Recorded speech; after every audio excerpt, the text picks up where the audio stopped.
I knew something was off the second I saw my ID badge sitting on the edge of my keyboard like a threat, not hanging from its usual hook, not clipped to my desk lamp where I always left it, just there, centered, waiting.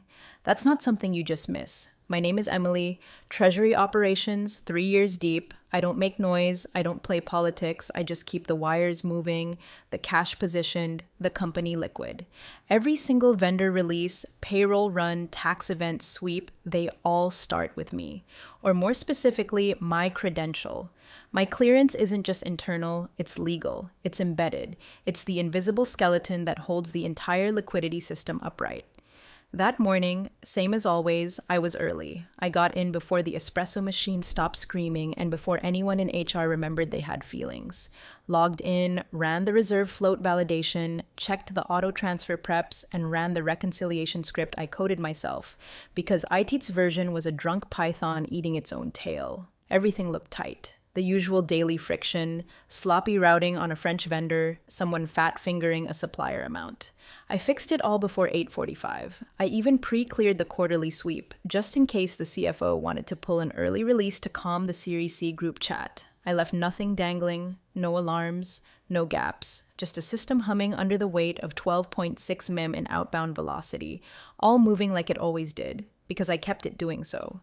By the way, before I go on, if you've made it this far, do us a small favor. Tap that subscribe button and like the video. 97% of you listen without subscribing, and every tap keeps this madness going and helps the team bring you more chaos from the trenches. All right, back to it. By 9:06 a.m., I had double-checked every custodial ledger tag and queued the core vendor batch. My credential confirmed. Pre-sign was valid, risk thresholds cleared. I was wrapping up with my second coffee when I saw him through the glass wall. Matt, the new VP of People, or as I call him, HR's pet frat bro in a Patagonia vest. He wasn't talking. He was pointing, directly at my desk. I didn't flinch. I've dealt with his kind before. Smiles like currency, charm like a virus, arrogance thick enough to float. He sauntered by my desk 20 minutes later with that fake laugh swagger and said, "Big day, Emily." I didn't respond, just nodded once and kept scrolling through my reconciliation buffer. He leaned closer and whispered, "Make sure everything's tidy. Some folks are watching now." Now, you might think I'm paranoid, but I grew up in operations. We don't assume anything without receipts. And Matt? Matt wasn't the type to waste words unless he was trying to flex. So I checked the internal HR feed. Nothing obvious. But then I passed by the break room on my way to the archive printer and saw it. My photo, pinned to HR's corkboard with a bright red post-it above it, handwritten in that same frat boy Sharpie swagger. Needs a lesson. Just floating there between a flyer for flu shots and an out-of-date birthday calendar. Like I was some intern who broke the coffee machine, not the woman who literally kept the company's liquidity protocols from imploding. I stared at it for about 3 seconds. Not in anger, not in fear, just calculation. They'd made their move, so I made mine. I walked back to my desk, calmly opened the Treasury portal, and without blinking, started the process. Disabled auto-sign triggers, revoked temporary routing approvals, paused the sweep queue, and then the kill switch. Flipped my credential to read only and signed out. I closed every app, encrypted my compliance notes into an archive vault, and sent one email to the CFO with the subject line, "Access logs for custodian transition." No body text, no signature, just the attached audit file. I dropped my badge into an envelope, slid it into her inbox, and walked out without a single goodbye. Not angry, not bitter, just done. And somewhere in the building, the machine started to shudder. They just didn't know it yet. The first time Matt cut me off in a meeting, I let it slide. Not because I'm passive, but because I've seen men like him come and go like fast fashion. Loud, overconfident, and somehow always promoted before the inks dry on their contracts. It was a Thursday, cross-departmental sync, me, CFO, legal, product, HR. I was walking through the updated disbursement controls for the vendor migration, tightened thresholds, dual sign-off embedded in the ledger, new compliance routing for international wires. Grown-up infrastructure. Matt jumped in before I finished my sentence. Wait, sorry, he said, flashing that grin he probably learned at a Sigma chai mixer. Did you say manual routing logic, like with folders and stuff? The room chuckled. softly, like people afraid to pick sides. I kept talking. It's a ledger-based validation, not folders. The process ensures. He waved a hand. Emily, we're a tech company. This sounds like something you'd do at a bank in 1998. I felt the CFO shift next to me.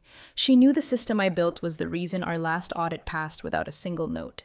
But she didn't say anything, and neither did I. Just stared at him, not blinking, memorizing the exact way his lips curled when he thought he'd scored points in a room that didn't know better. Later that day, I needed to pull a backup credential report from HR. Standard thing. I passed through their shared space. Open floor, fake plants, team photos like it was summer camp, and that's when I saw it.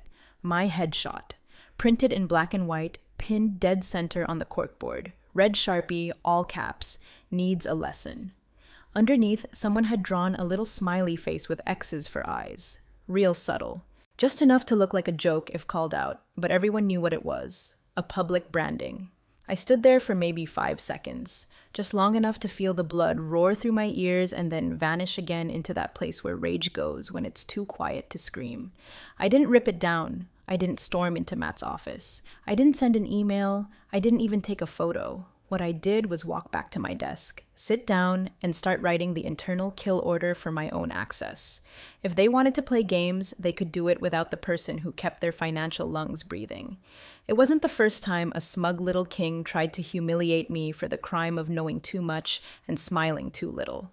But it was the first time I let them dig the hole themselves. Because what Matt didn't understand, what none of them ever do, is that in Treasury Ops, authority isn't loud. It's quiet. It's systemic. And once it's gone, no amount of flailing fixes it. So I spent the rest of that afternoon doing what I do best, setting up the right levers for the fall, unhooking myself, quietly, from every disbursement trigger, setting compliance flags to gray, locking audit trails with hashes that only I could reverse. A dozen tiny threads, invisible to everyone else. But if you pulled even one the wrong way, the entire liquidity system would seize like a rusted engine. Matt could have just said thank you in that meeting, could have nodded and moved on. Instead, he gave me a target. And I don't miss. The final straw wasn't the corkboard. It wasn't Matt's smug smirk as he walked past my desk later that afternoon, tossing me a finger gun and saying, "All in good fun, right, Em?"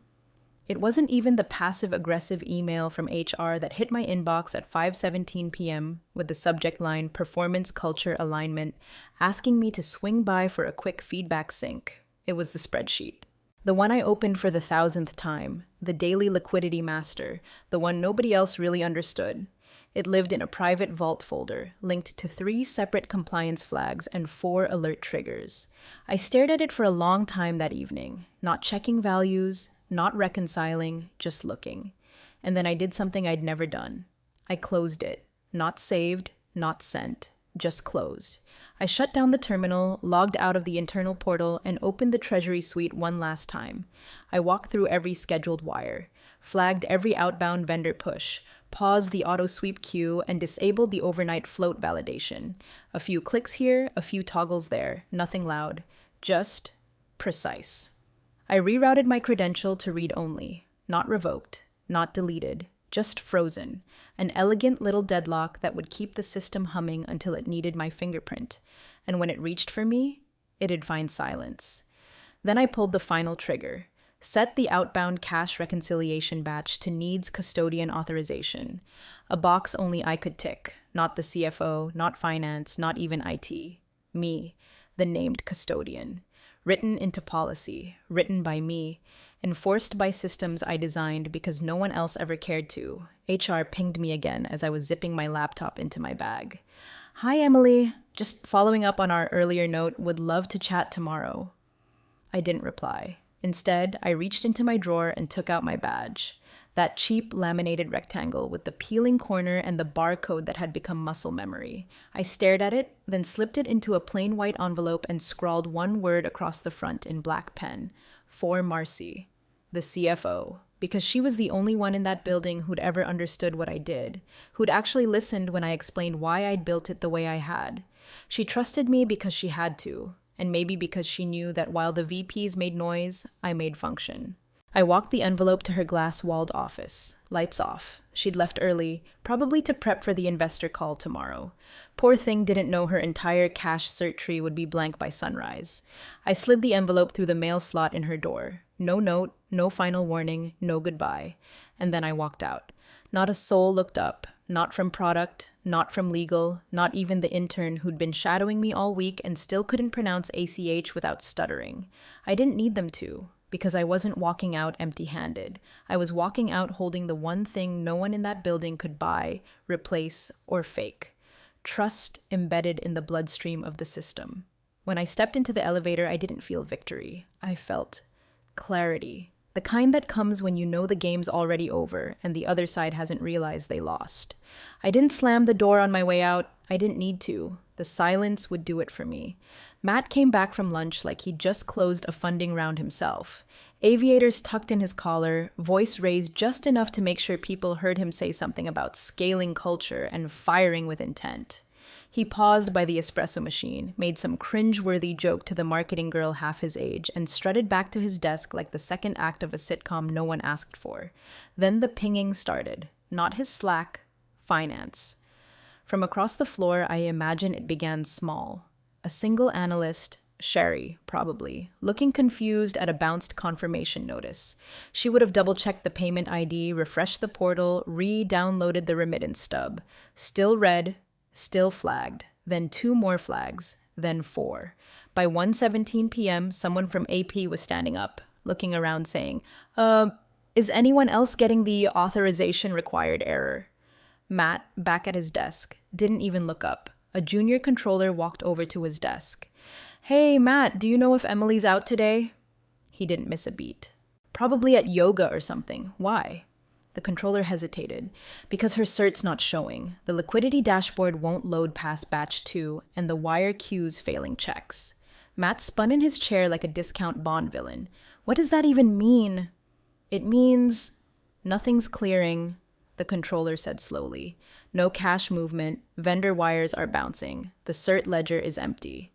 Matt scoffed, stood, clapped his hands once like that would fix things. Okay, let's not freak out over a dashboard refresh. It'll sort it. Another analyst piped up, nervous, younger guy. It's not IT, sir. This is on the treasury side. Emily's credential was the disbursement anchor. Matt blinked like someone had just started speaking Greek. The what now? The disbursement anchor, the analyst repeated.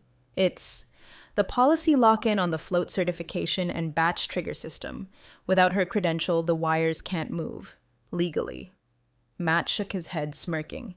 Jesus, you people and your acronyms, just override it.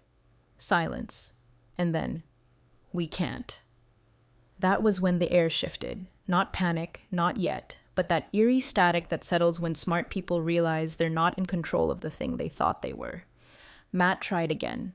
Can't we just reroute it to another approver? The controller's voice was flat now. She was the only named custodian on the account. Treasury policy binds disbursement to that credential. Her signature key isn't just an ID, it's a compliance flag. The system won't recognize any other credential unless she transfers it manually. She quit? Matt laughed, still waving it all off. She just walked out? Are you kidding? No one laughed with him. Another window popped up on the shared finance screen. Daily liquidity cert. Missing. Awaiting primary custodian. Someone from legal poked their head in. Hey, why did we get a compliance alert from Coastal Trust? They're flagging our vendor disbursements as unauthorized. Matt turned a little pale, but still, the smirk stayed, like it was glued on. All right, everyone, relax, he said. This is fixable. I'll ping Marcy, we'll loop in IT, get someone to proxy the approval. Probably just a permission thing. Sherry raised her hand, eyes still on her screen. Matt, the system just triggered a warning. Custodial verification expired. Human override not permitted. Matt stared at her like she was making it up. Then his eyes flicked to the hallway where HR lived, where the corkboard hung. And just for a moment, the smirk slipped. Not off, not gone, but cracked. The door slammed harder than usual. Every conversation in finance stopped mid-sentence like someone had hit mute. And then, heels. Sharp, fast, deliberate.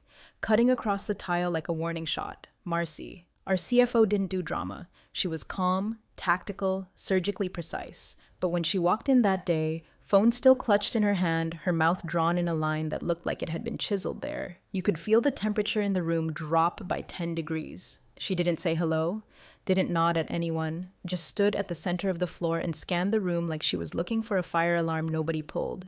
Matt, for once, didn't speak first. She raised the phone and clicked it off speaker, her thumb shaking slightly as she ended the call.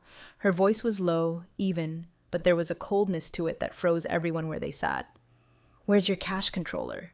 Matt blinked like he didn't understand the words. "Sorry, who?" She didn't move. "Emily, where is she?" Matt let out a short laugh, all nerves. "Oh, her. Yeah. Think she took a personal day or something? HR flagged some culture issue. Probably didn't like the feedback. You know how some people get when—" "Stop talking," Marcy said. The room went still. She turned her head slowly, eyes falling to the corkboard outside HR. From her position, it was just barely visible. The edge of the photo. The words, "needs a lesson," still scrawled in red. Marcy stepped forward. 1 step, 2, she pointed. "That. What exactly did you tell HR to do?" Matt's mouth opened, closed, then opened again. "I mean, nothing serious. Just a joke. I told them to give her a little push, like culturally, get her to collaborate more. She's kind of a lone wolf, you know, old school." Marcy turned back toward him so fast he actually flinched. "She walked out." Matt swallowed. "Okay, but she walked out and in doing so took our cash controls with her. Do you understand what that means?" "She's not the only one who can move money," he protested. "No?" Marcy replied. "She was the only one who legally could." People started standing now. Finance leads, treasury analysts, legal. One of them whispered. "We tried to force a proxy approval on the primary vendor queue. The system bounced it, said the credential hash was invalid." Marcy nodded slowly, like it confirmed what she already knew. "She wrote the hash logic," she said. "She wrote the entire policy framework. She was the reason this company passed its Series B audit. She was the one who built our custodial lock system after Coastal flagged us for distributed risk. You don't replace someone like that with a memo." Matt was sweating now, actually sweating.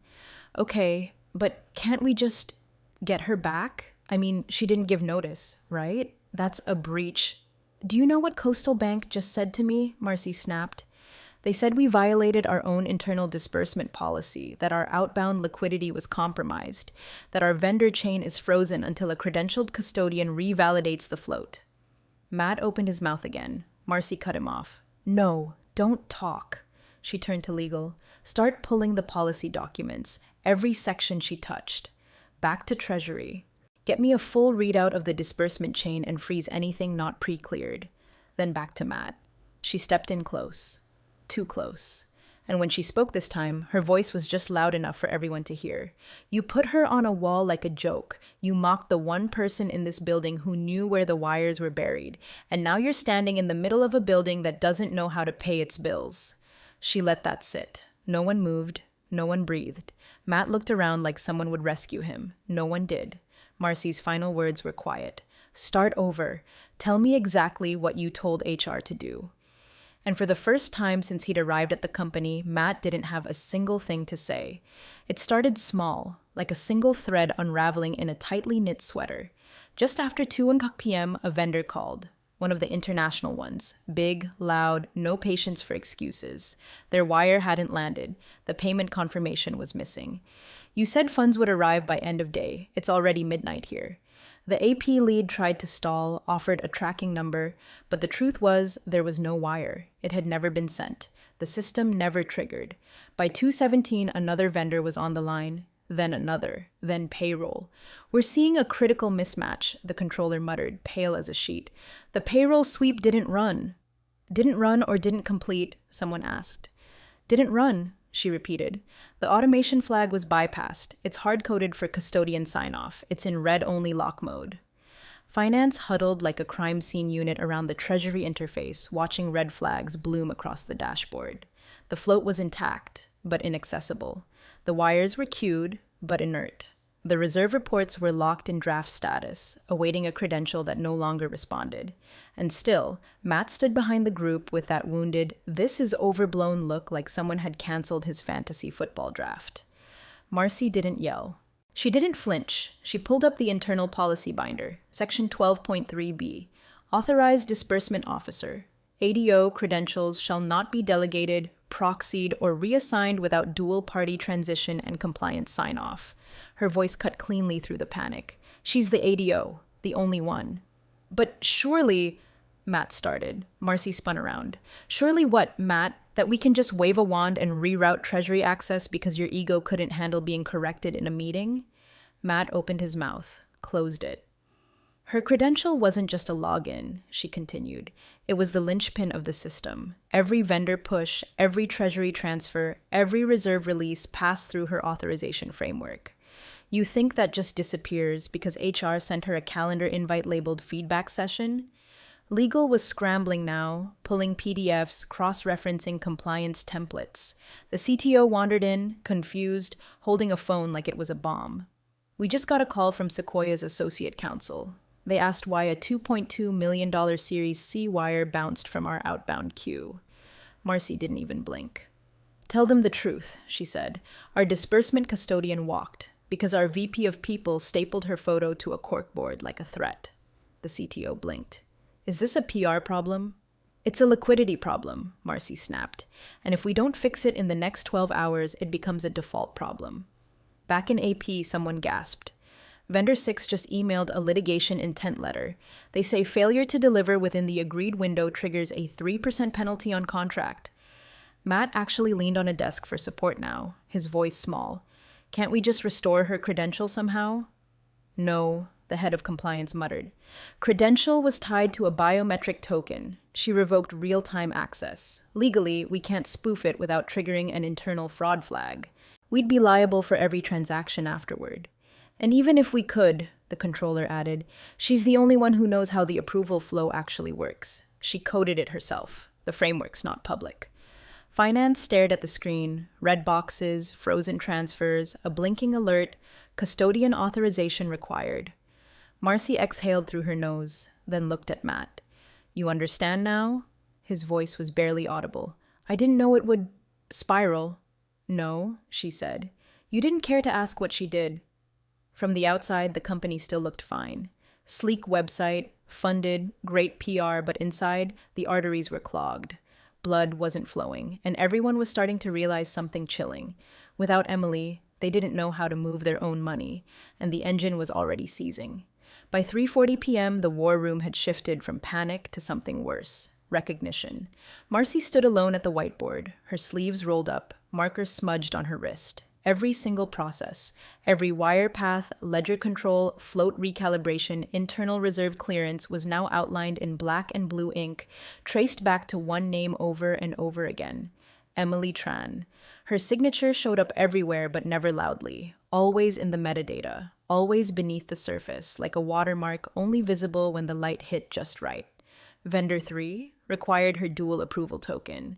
Payroll, her routing logic. Treasury float recon, built on a timing structure only she understood, one that synced across systems nobody had thought to document. The pattern was surgical, not vengeful, not malicious, just meticulous. She hadn't sabotaged anything. She had simply walked away from the thing only she knew how to operate. Marcy had already tried twice to call her, once on her cell, once on Signal, just in case. No answer, no red receipt, no reply. It wasn't a game, it was a message. Matt stood at the edge of the room, slumped like someone waiting for a verdict. His arms were crossed, but not in confidence, in self-protection. He was no longer defending himself, just bracing. Marcy didn't look at him when she said, "The float's aging out in 7 hours. If we don't reconcile and trigger the ledger cert, we'll be flagged as non-compliant with every single partner bank." Someone from legal spoke softly. "Is that reversible?" Marcy shook her head. "Technically, yes. Operationally, no. The ledger wasn't just coded by her, it was written into our policy. She had final sign-off on disbursement logic. Every daily cert file had her fingerprint. You can't fake that. The banks won't accept a substitute." A pause. Then Matt mumbled it. Quiet, almost involuntary. It was just a joke. The room fell even more silent than before. Marcy turned slowly, looking at him like he was a cracked floor tile she'd just noticed for the first time. "A joke," she said flatly. He nodded. "I didn't think she was so quiet. I didn't know she was central. Marcy blinked once. No one's central until they're gone. Another beat passed. Then she turned back to the board and circled a section labeled Custodial Override Pathway, unlinked. She decoupled the fallback route, she said, almost to herself. Months ago, after the Sequoia audit flagged redundant approvals as a risk vector, she rewrote the entire fallback schema. I signed off on it. I didn't even think about what it meant if she left. The junior controller whispered, "Was it on purpose?" Marcy answered without hesitation. "No, it was just good policy. We got lean, we centralized. She became the structure. We didn't build around her, we built on her." Matt exhaled. "So what do we do?" Marcy finally looked at him again. "You start writing a statement," she said, "explaining to the board why payroll's late, vendors are threatening litigation, and investor wires are bouncing." "I didn't mean for this," he muttered. "No one ever means for failure," Marcy said quietly, "but it finds you anyway. Especially when you fire the person holding up the ceiling because you thought she was in the way." Someone from HR peeked in, face pale. Board wants to schedule an emergency call. They're asking if Treasury has stabilized." Marcy didn't answer. She just looked down at her phone one more time. Still no reply. No missed call. No typing bubbles. Just the name. Emily. And beneath it, the call log from earlier. Today, 2:31 p.m. No answer. She stared at it for a long moment, then set the phone down, and kept working. It was 11:24 p.m. when the message came through. Simple, direct, no subject line, no small talk, just one sentence typed with the unmistakable precision of someone who had spent the last 10 hours watching a building unravel from the inside. "Come back. Write your terms. I'll sign. Marcy." I stared at it for a moment, the soft glow of the screen lighting up my apartment like a stage spotlight. I didn't feel triumphant. I didn't feel smug. There was no playlist blaring, no champagne chilling in the fridge, just the rhythmic click of my old wall clock and the hum of the laptop fan. I'd already known this was coming. They always think the system runs itself, until it doesn't. I typed exactly 13 words in response. Reinstated under named custodian retainer, contracted, not employed. Triple current comp, net 90, no emojis, no pleasantries, no follow-up, and 30 seconds later, a single PDF came back. Signed. Not by legal, not by HR, by Marcy herself. DocuSign timestamp, 11:26 p.m. CFO override authorization. Emergency contract ratification. She hadn't even hesitated, because she couldn't afford to. Inside that office, a dozen terrified VPs were likely scrambling through compliance manuals, trying to find a workaround to a system they never bothered to understand. Matt was probably still in that glass conference room, surrounded by whiteboards filled with acronyms he'd once mocked. And me? I was sitting at my kitchen table in sweatpants, sipping stale coffee, legally holding the strings to the company's entire financial bloodstream. I didn't even ask to be reinstated. This wasn't a return. It was a rewrite. They didn't get Emily the employee anymore, the name they could staple to a corkboard and laugh about in closed-door meetings. They got Emily the retained custodian. Emily the vendor, Emily the contractual necessity. No more birthday parties, no more check-ins, no more Matt. I opened the Treasury portal from my encrypted drive and reactivated the custodial credential.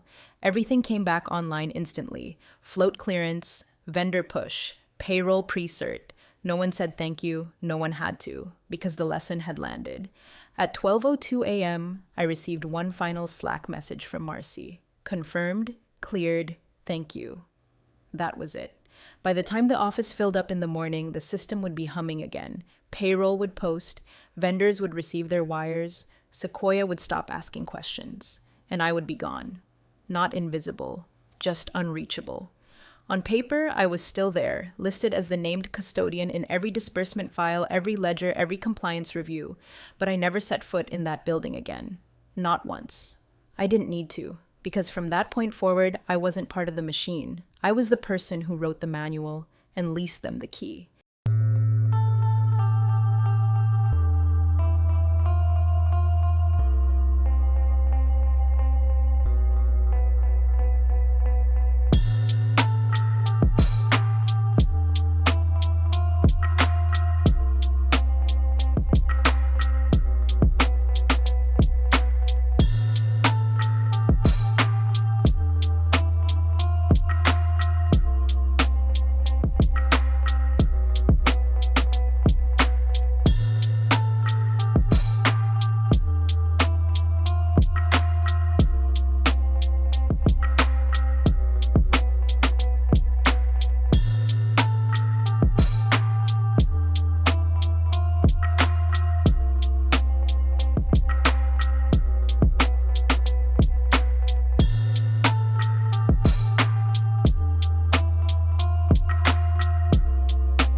It was nearly a month later when the binder turned up. Some poor junior associate, fresh out of undergrad, still trying to make a name for himself, had been assigned cleanup duty after a week of frantic policy rewrites. The order had come from legal: audit every process Emily Tran ever touched, document the gaps, and figure out how the hell to prevent another collapse without triggering another compliance nightmare. He was elbow deep in old onboarding packets and dusty infrastructure maps when he found it wedged between two procurement manuals in the bottom of a filing cabinet no one had touched in years. Thick, matte black, no branding, just a single white label across the spine. Key person dependencies. Treasury, the lock was cheap. Standard 3-digit dial. But taped beneath it was a post-it in narrow, no-nonsense handwriting. Code 314. The kid opened it like he was defusing a bomb. Inside, the binder wasn't full of charts or flow diagrams, just a few sparse pages. No fluff, no filler.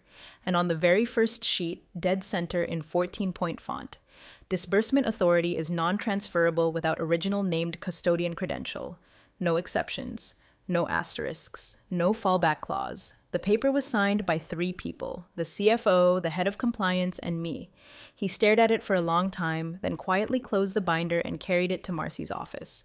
She didn't look surprised when she saw it, just nodded once and said, "Put it on the shelf behind me." By then, the dust had mostly settled. Payroll had resumed. Vendors were back on track. The Sequoia rep had stopped calling. The investors got their quarterly update with a carefully worded paragraph about updated internal protocols to reflect evolving operational dependencies. No one said my name. They didn't have to. Everyone who mattered knew. Matt? He was still there technically, but the glass office he used to occupy had been moved 2 doors down. His calendar was full of things like team culture deep dive and bias in org structure. No more access to finance meetings. No more budgetary approvals. He spoke less, smiled even less. Word around the office was he'd been reassigned to strategic support initiatives, which was corporate speak for stay in the corner and don't break anything else. HR's wall, completely bare now. The corkboard removed, new paint slapped on the drywall. Like nothing had ever happened there. But above the coffee machine, on the wall just outside the break room, someone quietly taped up a photocopy. My photo. The same one Matt had tacked up. Still grainy, still black and white, still slightly off-center. The words, "needs a lesson," had been carefully crossed out. And underneath in Sharpie, someone had written, "Lesson delivered." No one knew who posted it. Nobody touched it. But every time someone stood in line waiting for their latte, they saw it. And they remembered. Not the fallout. Not the panic, not even the silence that followed. They remembered the quiet woman who never raised her voice, never made a scene, and still brought an entire system to its knees just by walking away. I never asked for revenge. But I got something better. I became a ghost with a signature and a rate they'll never forget.